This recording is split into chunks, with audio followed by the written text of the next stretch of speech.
नमस्कार मित्रांनो, आज आपण आहोत लासलगाव परिसरामध्ये हेमंत संतोष भागवत यांचं गॅलेक्सी कंपनीचं सोलर आहे.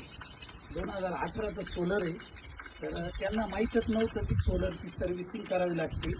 आता आपण काल इथं सोलर बसवलेलं आहे. संदान साहेबांना आपण सोलर बसवलेलं आहे.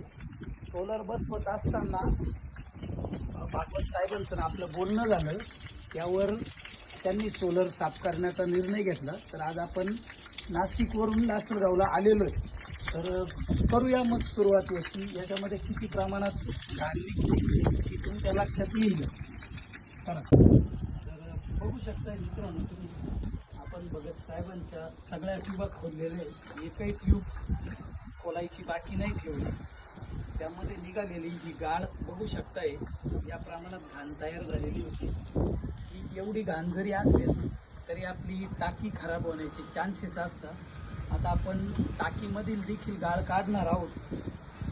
आणि दुसरी गोष्ट, भगत साहेबांनी आपल्यावर भरोसा ठेवलेला आहे. ते बाहेर गेले, पण आपण प्रॉपर असं काम करणार आहोत. कोणी बघायला नसताना देखील प्रॉपर असं काम करणार आहोत.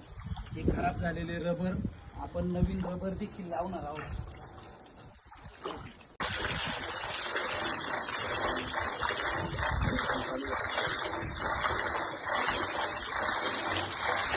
या पद्धतीने टाकीमध्ये घाण तयार झालेली बघू शकताय.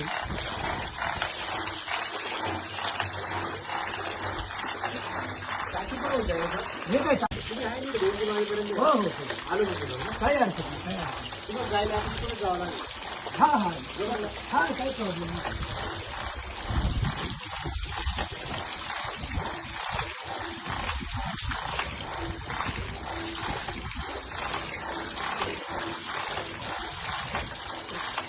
हे बघा मित्रांनो, आपण हे नवीन रबर लावणार आहोत. आणि त्या यातले रबर, खराब रबर यामध्ये आहे. तर बघा, खराब आणि नवीन मधला साम्य लगेच लक्षात येतो. तर या टाकीमध्ये देखील आपण क्लिनिंग केलेलं आहे. टाकीमधला घाण ही या बादलीमध्ये काही इथं पडलेली तुम्ही खाली बघू शकता. आपण प्रॉपर पद्धतीने करतो. कामामध्ये कुठल्याही प्रकारे तडजोड नसते.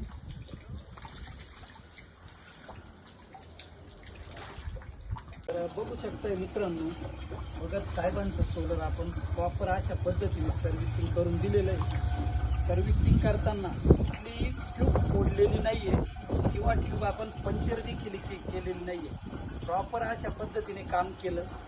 संदान साहेबांनी आपल्यावर भरोसा ठेवला होता. आपण त्यात कुठंही गटारी केली नाही. प्रॉपर अशा पद्धतीने काम केलं. तर तुम्ही आपल्या सोलरचं काम करून घ्या. पावसाळ्यामध्ये ज्या काही अडचणी येतात त्या तुम्हाला येणार नाही. त्यासाठी सोलर साफ करणं गरजेचं असतं. तसेच सोलर जर तुम्ही साफ केलं नाही तर टाकी खराब होण्याचे चान्सेस असतात. कधी कधी ट्यूबा खराब होतात. तर या गोष्टीपासून जर तुम्हाला वाचायचं असेल तर वेळीच संपर्क साधा. नंबर तुम्हाला स्क्रीनवर दिसतच असेल. धन्यवाद.